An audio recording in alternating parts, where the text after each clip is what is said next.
In the winter season, around December 25th, the people celebrated the winter solstice. And those of you who have lived in the north, I'm coming from Toronto, Canada. There's 4 seasons, not 2 or 3 like you have here. There's 4 seasons. And these 4 seasons in Canada are very distinct seasons, although El Nino and La Nina are changing that also. But they're very distinct seasons. And so within these seasons, there are certain high points or low points. And the solstice time is the time when the essence of the season comes about. And so the winter solstice would come about somewhere between December, from December 21st, and it goes all the way to around January 6th or so. And so the people of the north would celebrate different holidays, have different occasions based upon the winter solstice. Put yourself in the northern countries. I went to Norway and spent some time with the Muslims in Oslo. May Allah subhanahu wa ta'ala help them. They're really far up north. And also I had the chance to go to Alaska, and there's Muslims in Alaska. Now, when we were there in the summertime, and it was time for Salat al-Maghrib, and we looked outside, and the sun was still out. Somebody looked at his watch and he said, well, that's sunset, and it's time to make Maghrib. So we made Salat al-Maghrib that is normally made with the sunset according to the watch, and the sun was out. The time for Isha, they looked at their watch again. It's supposed to be darkness of night according to the fiqh. They looked at their watch and they said, it's time for Isha. We made Isha and the sun was out. Around 1 o'clock at night, I looked at my watch and realized it's time to go to bed, but the sun was out. And so in those parts of the world, you are in a situation where, for the Muslims, you make taqdeer. And the fuqaha have told us that you can use the closest reasonable city for your base, or you can use Mecca al-Mukarramah.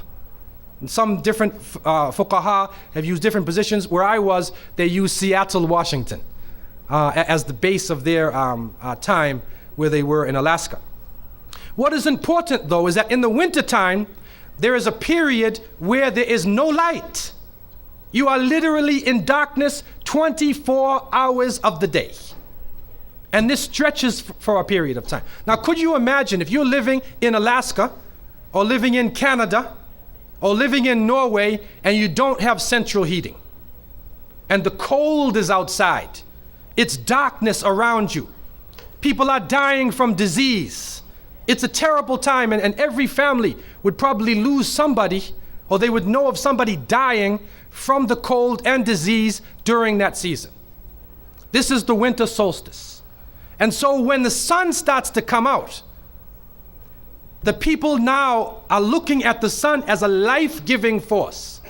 And so during that time, a number of ceremonies were held in northern countries. In the far north was the Feast of the 12 Nights, which stretched from December 25th to January 6th. Also in ancient Greece, there was the Bacchanalia, which was held for their god Bacchus, the god of wine and sport and play.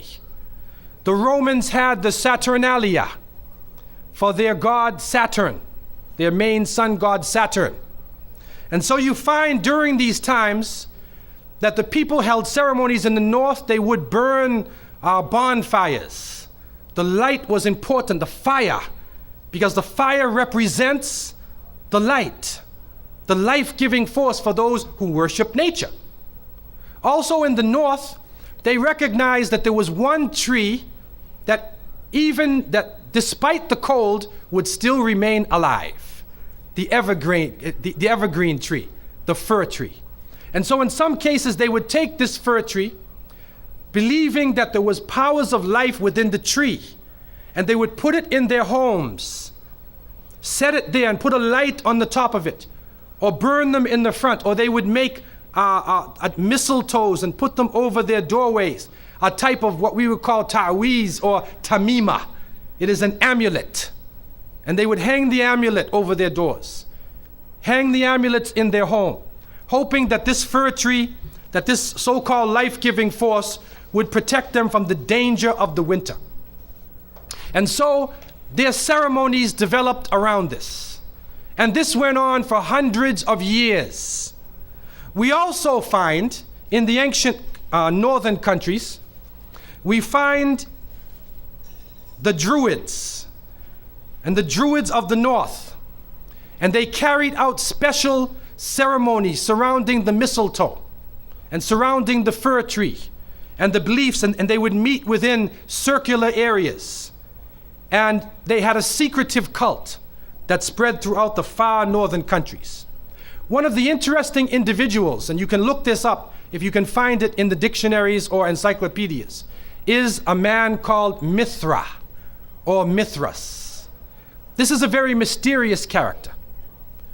And when you look at history, you find that this individual called Mithra was born on December 25th. His day of the week was the 7th day of the week, that we still call Sunday. He was supposed to be the son of the sun god himself, and they had a special sacrament made up of bread and wine, and they would make this drink during this time, and supposedly he died for the sins of the people. Sounds familiar, doesn't it? But when you try to find Mithra or Mithras in the encyclopedias, they, through state intervention, erased the name. Why is this? That is because after the time of Jesus, Isa alayhi salam, when his followers, when the message began to spread, and they went north, and you'll see within historical writings that Barnabas, one of his disciples, met a man named Saul or Paul, who later called himself Paul. Paul said he saw Jesus on the Damascus road. And he went to the disciples, but the disciples turned against Paul. Only Barnabas stayed with him. But when Paul and Barnabas went into Greece, Barnabas left him. Now, what is the reason why they all left him? What are the concepts coming through Paul? Many people say, well, they left him because he was Saul before, and he used to torture the early followers of Isa alayhi salam. But also you can see, and if you look at present day Christianity, that most of the concepts of the Trinity, of the blood sacrifice, the original sin, and most of the concepts which relate to more than one God are coming through Paul. The preachers are quoting Paul sometime more than Jesus during their sermons. And so Barnabas left Paul. And somewhere in the early days, in Rome or Greece, somewhere in that area, those missionaries who were teaching the teachings of Jesus, Isa alayhi salam, met with this force coming from the north. And so you will see in ancient Roman history that in some cases the Roman emperor would go out to the Colosseum and the gladiators would be fighting each other and everybody's cheering for the gladiators. Sounds like one of our football games. They would go to the Colosseum, right? And the gladiators would fight. And then if one of the gladiators was down, and they would look at the emperor, should I kill him or not? And if he wanted to kill him, he would say, he would go like that, right? You know, that sign down. If he said keep him alive, he goes like this. You know how we use it today? Yes. Okay? He gives that sign. Okay? One of the terrible things happening during these rituals at the Colosseum is that they would bring the Christians out, literally men, women, and children, and feed them to hungry animals. They would take a hyena or a wolf or a lion and get it hungry and crazy and beat it and throw raw meat at it and then send it out on the people. And they would literally cheer and watch as the animal ripped the bodies apart. This is a terrible culture. Tear the bodies apart. And so somewhere along the line, somebody who couldn't take the torture, who felt that maybe we can win these people over, made a compromise. And you start to see changes going on from the early part of the Christian era in Southern Europe, where the major ceremonies held by the nature worshiping people, are combined with Christian names and Christian ceremonies, and therefore what comes forth to us is a mixture with the two streams coming together, where you get a monotheistic name or a monotheistic character with a pagan ceremony. And so the mixture of this together is what is giving us the present day holidays that we see. Number one, we understand that Isa alayhi salam, according to the different reports of the different scholars in many religions, he was not born in the cold weather. History shows us that he was born during the warm weather. Even in the Christian traditions, they have the belief that the shepherds were tending their flocks outside. And in Palestine, you cannot keep your flocks outside in the wintertime in the evening. You bring them in because it's cool at night. And so it was the warm weather. It was also the time of the taxes in the north. In the story coming in the Quran, when we see the mention in chapter 19 in verses 24 to 25, and we see the mention of the story of Mary, because it is the belief of the Muslims that Maryam, may Allah be pleased with her, was a virgin, and she had dedicated her life to the worship of one God, prayer and fasting. And by the power of Allah, that the Creator breathed His Spirit into her, and she conceived Jesus. He said, be, and it is. She conceived Jesus, Isa alayhi salam, without a father, without a man. That is a belief of Islam. It is also a belief that when she felt the pain of the pregnancy, that the angel came to her and told her to go outside of the city. She went outside of the city to a remote area, and there she found a palm tree, and she found water. And it was speaking about rutub, janniyah. It was speaking about a type of rutub, or a type of dates. And those who know, who have lived in the desert area, know that when the dates become ripe, when you start to see the color of the dates change, because dates are not brown, you know. Dates are originally red and they're yellow, they're other colors, but they turn the brown. It's at the height of the heat that the dates become ripe. And so it's at that time that she gave birth to Isa alayhi salam. So from different points of view, different historical points of view and different religions, we understand that Isa alayhi salam was not born during the winter season. He was born in the warm weather. So who was it that was born in the winter season? What is that? Who is that character now? Let us become detectives and try to find out the answer to this problem. Number one, you have to understand this concept of Saturn, the concept of Bacchus. When they are portrayed by the different artists who drew pictures of them, or the sculptures, they're usually portrayed as a heavy-set man with a white beard. And when in the Sistine Chapel, Michelangelo drew his picture, you could see the long flowing beard, and there are actually pictures of this man on a sled being drawn by snakes with wings. Snakes with wings. Snakes do not normally fly. But in this case, the snakes have wings, and the heavy-set man is on his sled being drawn by these flying animals. Sound familiar to you now, doesn't it? He's being drawn by the flying animals. He's performing miracles. He's coming out on December 25th, which is not the birthday of Isa alayhi salam, has nothing to do with Christianity. It is the time of the Bacchanalia and the Saturnalia, and he is representing riotous fun, drunken revelry. And so what happens on Christmas, the Christmas season, especially in America? People today are not even thinking about Isa alayhi salam. They're not even thinking about Jesus. They're looking how they can get drunk. On Christmas, what is going on? In the Caribbean and many parts, if they offer you a Christmas pudding or Christmas pie or Christmas drink, watch out. Because it's probably laced with rum or wine. That's the spirit of the season. Now this riotous occasion that was going on went so far that the Christian church banned it. And the Church of England, according to historical sources, actually banned it all the way to 1647. It was prohibited in England to celebrate Christmas because they saw Christmas as being a pagan holiday. This is an official position taken by the Christian church, the Church of England, who were known at that time as Puritans. What happened was an individual was superimposed. A name was superimposed.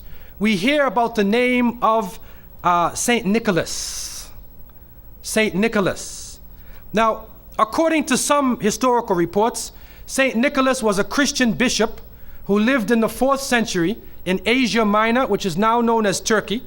He was a very thin man, very austere. He used to spend his time in prayer and fasting, and he loved children. And he spent his time dealing with children.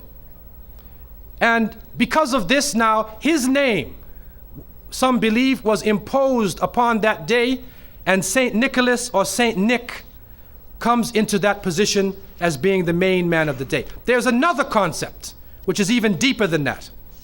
And that is that Saint Nicholas himself is actually coming from the ancient writings of Beowulf.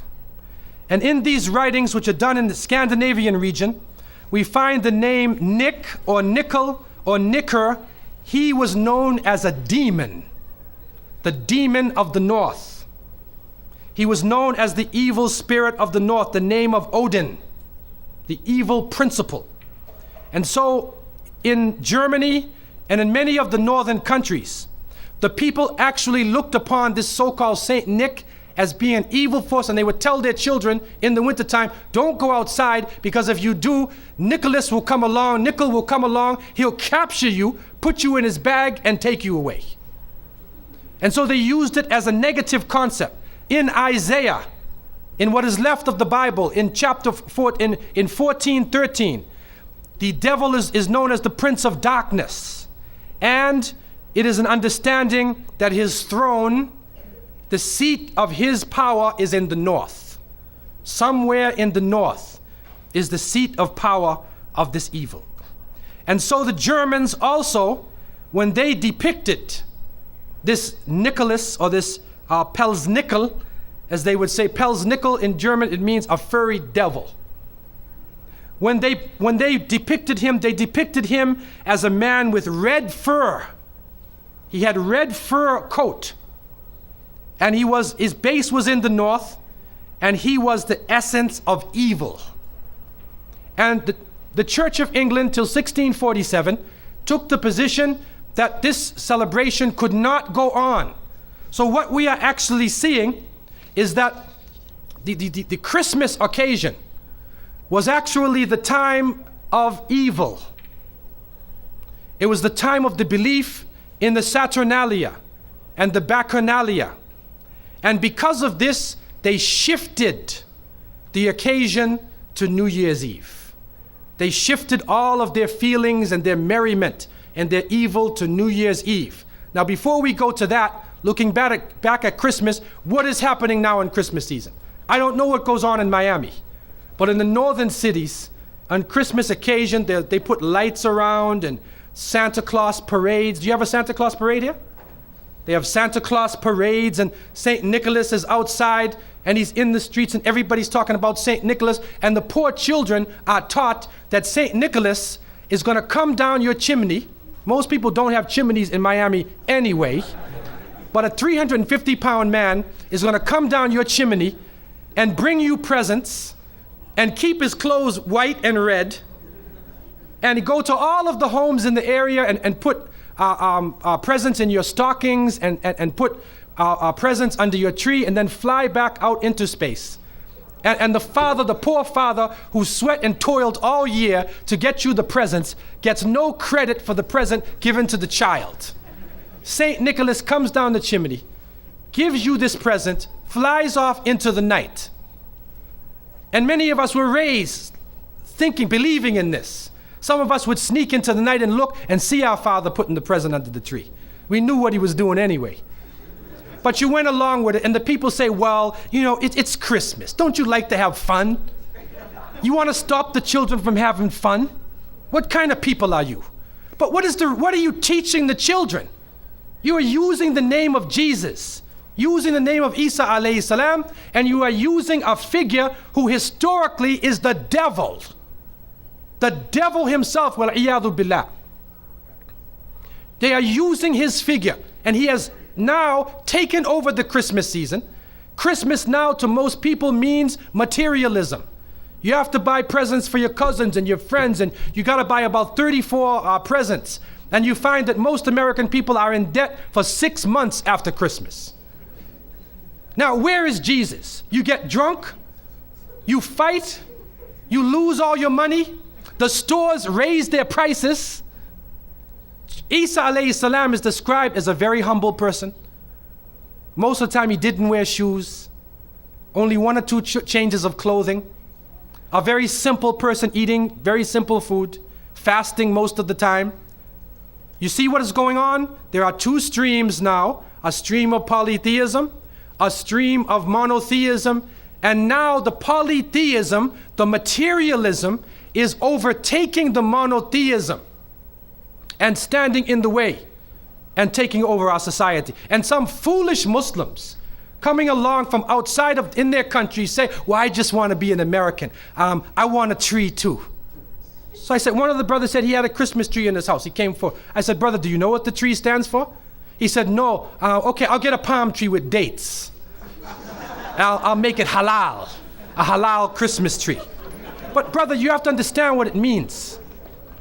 You have to understand what it means. Number one, the Prophet ﷺ, when he spoke about, he talked about ar-ruqya, wa tama'im, wa tiwala.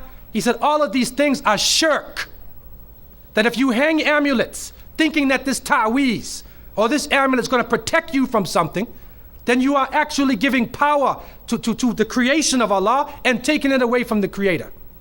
If you think that by making some spells, going to a magician and asking them to put a spell on someone, you want to get married. So you go to the Sahir and say, put a spell on Ali, I want to marry him. Put a spell on Zainab. What kind of marriage are you going to have if you go to the magician?